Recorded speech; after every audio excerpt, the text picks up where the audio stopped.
स्टेजवर बसून घेण्याची कृपा करावी. स्टेजवर कधीही गर्दी करू नये, खुर्च्या हलवू नये, आतमध्ये बसून घेण्याची. तसेच नाथस्वामी मंडळाच्या वतीनं आणि चौकाच्या ग्रामस्थांच्या वतीनं आदरणीय ताईचा मान सन्मान या ठिकाणी होत आहे. मंडळी जोरदार टाळ्या वाजल्या पाहिजे. ताईला वाटलं पाहिजे की मी महाराष्ट्रभर फिरते, पण चौक्याची मंडळी अतिशय जीवापाड ज्यांनी मुंडे साहेब. तुम्ही जर षटकार नाही मारला तर माझ्या सभेचा काही उपयोग होणार नाही.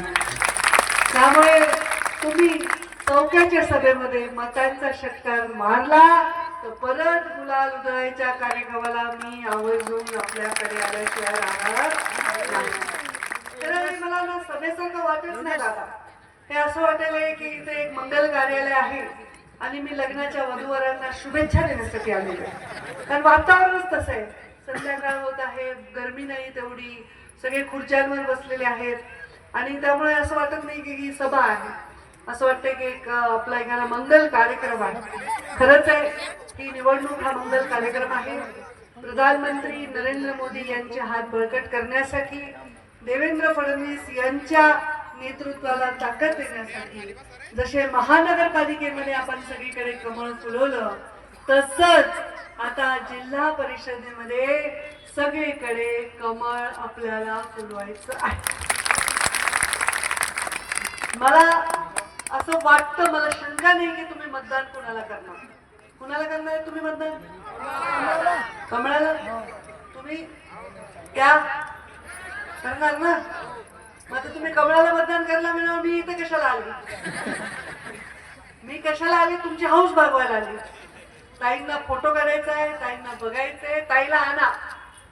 आता मी आले, तुम्ही कमळाला मतदानच करणार आहे, पण कमळाला तुम्ही मतदान का करणार आहे याच्यासाठी मी इथं सभा घेते. आज सकाळी माझ्या सभेची सुरुवात झाली पिशोर पासून. 6 सभा आहेत आज संभाजीनगर जिल्ह्याच्या. उद्या लातूर आहे, सोलापूर आहे, पंढरपूर आहे, सगळ्या राज्यभर प्रचार आहे.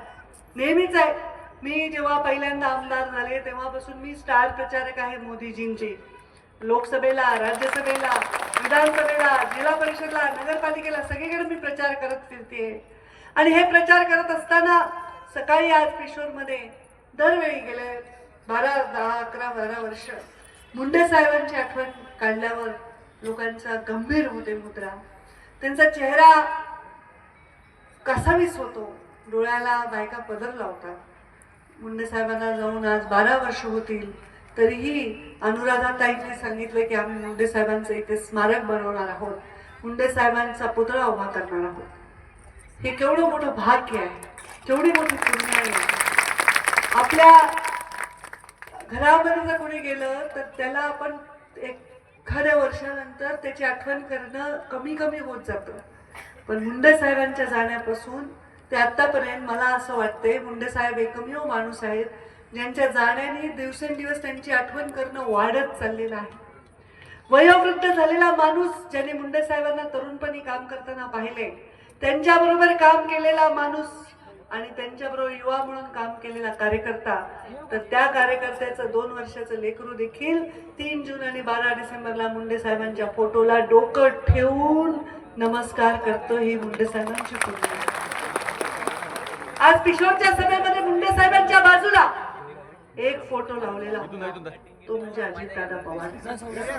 अजितदादा हे पोरांनो कॅबिनेटमध्ये आम्ही एकत्र होतो. अजितदादांचा स्वभाव होता समोरच्याचा मजाक करायचे, हसायचे. त्यांच्या हसी मजाक मध्ये कॅबिनेट झाली.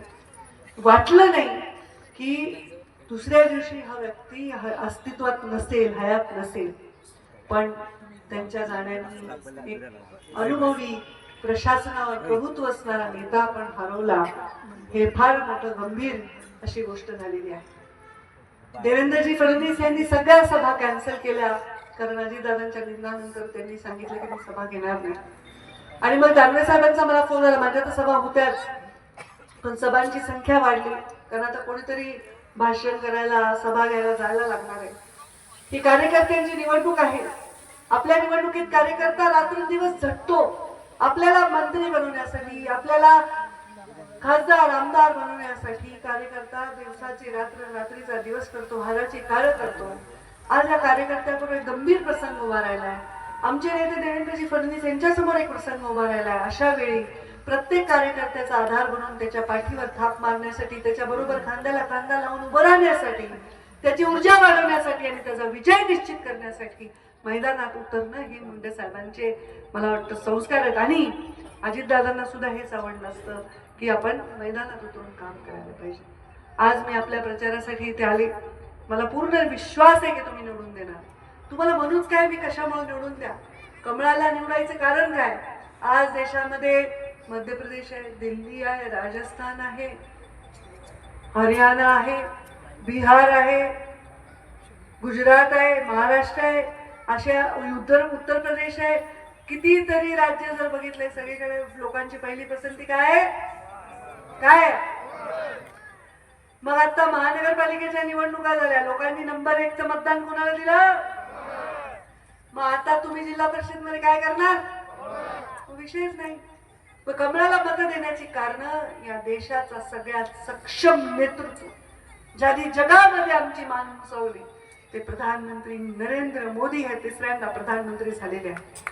त्यांनी चंद्रावर यान पाठवण्यापासून ते तुमच्या शेतामध्ये ड्रोन पाठवण्यापर्यंत प्रत्येक काम हे सामान्य माणसाला समोर धरून, या देशाच्या प्रतिभेला समोर धरून, या देशाला एक मोठा, एक महाबलशाली राष्ट्र बनवण्याच्या स्वप्नपूर्तीसाठी केलेला आहे. आणि म्हणून ते कमळाला मत द्यायचे. ज्यांनी कधी विचार केला नाही की 2014च्या आधी मी गावात प्रचाराला जायचे, मी 2004 पासून काम करते, प्रचाराला गेले की गावामध्ये दुर्गंधी यायची, परसदार असायचं, महिलांची कुचंबना व्हायची. पण ह्या लहान पोरांना माहित नसेल, कारण हे जन्मल्यापासून शौचालयच दिसायले त्यांना. पण तुम्ही मागच्या लोकांना विचारा की गावामध्ये शौचालय नसायचे. स्वच्छता अभियानामधून ही कुचंबना थांबवण्याचं काम कोणाला सुचलं नाही, जे मोदीजींना सुचलं. चुली समोर बसणारी आपली आई खोकत असताना त्यांनी पाहिली, म्हणून तुमच्या आईला चुलीपासून उभा करून गॅसच्या शेगडी समोर बसवण्याचं काम त्यांनी केलेलं आहे. या शेतकऱ्यांच्या आत्महत्या बघून, दुष्काळाची परिस्थिती बघून किमान त्याच्या खिशामध्ये 4 पैसे राहावे याच्यासाठी शेतकरी सन्मान योजना दिलेली आहे. येते किती योजना? किती रुपये टोटल? किती हा? 6,000. कुणाचे? आणि खालचे राज्याचे टोटल किती येते वर्षात एकाला? किती बघा, आपण सांगायला. तुम्ही सांगा बरं किती येते? लाडकी कसे देतो, मग देवाभाऊला कसं सोडणार आहेत आपण? बरोबर आहे. आज सख्या भावाची जागा मिळते, सख्या भावाचं कमी आहे, सख्या बिचार त्याची परिस्थिती, तो कष्ट करतोय, मी त्याला नाव नाही ठेवत, पण सख्या भावाची जागा आमच्या मुख्यमंत्र्यांनी घेतली आणि महिलांना सबलीकरणाचं काम केलं. आता भाग अत्यंत संभाजीनगरच्या जवळ, इथे उद्योग यायला पाहिजे, इथे संस्था यायला पाहिजे, डेअरी आहे तिथे डेअरी आहे, कारखाने आहेत, चांगला भाग आहे. आणि या भागामध्ये विकास व्हावा. आता अनुराधाताईंनी सांगितलं की काही त्यांना पशुवैद्यकीयमध्ये काही बजेट पाहिजे.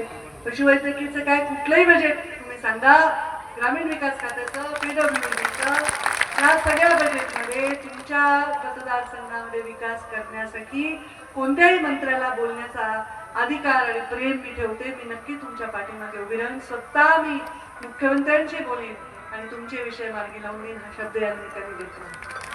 सकाळी विमानाने माझे दौरा सुरू झाला. प्रवीणजी आले होते मला घ्यायला.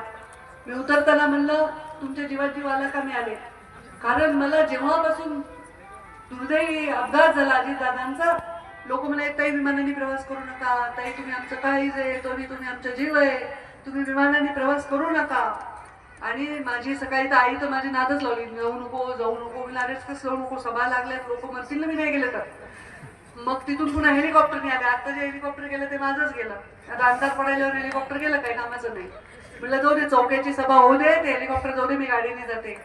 पण हे जीवाला धास्ती लागली. एखादा चुकीचा अनुभव आपल्या हृदयामध्ये घर करून राहतो, पण त्या धास्तीला बाजूला ठेवलं. म्हणजे एवढे प्रेम लोक मुंडे साहेबांच्या आशीर्वादाने करतात की मला काही होणार नाही, त्यांच्या मागे उभे राहीन, त्यांना निवडून आणीन.